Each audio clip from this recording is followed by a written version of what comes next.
අවසානටම සිද්ධ වෙන දේ. අවසාන සිද්ධ වෙන දේ තමයි බලා ගන්න. මම බලනවා. ওই ටික තමයි දඟලන්නේ. ඔය ටික වෙනකන් තමයි දඟලන්නේ අපි කවුරු.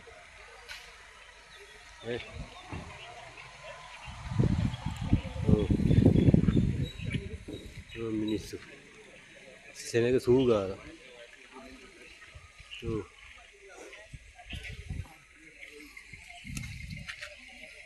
ආම්බුද ඔය තමයි ස්වභාවය.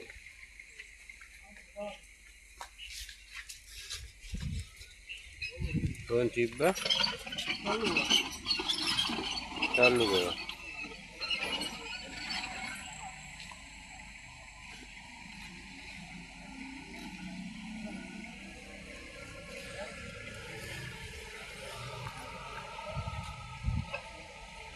මෙහෙව්වා.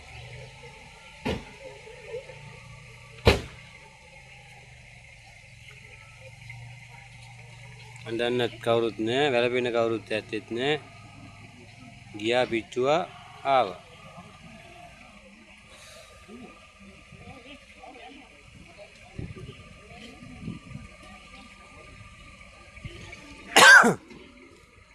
හරි සරලයි. ඕන් යනවා. පුරුදු පාරේ මදක් යනවා ඒත් වෙන ගමන. හුඟක් අය මගේ පස්සෙන් එනවා. දැන් පස්සෙන් එකෙක්වත් නෑ. අර කඩේ ගාඩි විතර පස්සෙන් ගියේ. ඊට පස්සේ පුතා කඩේ ගාඩි විතර පස්සෙන් එන්නේ. ඊට පස්සේ බලු බල්ලෙක් නෑ. ඕකයි සත් ඉන්නකම් හොඳින් ඉඳහල්ලා මැරලා පළයල්ලා හොඳින්. ඕන් තත්ත්වේ.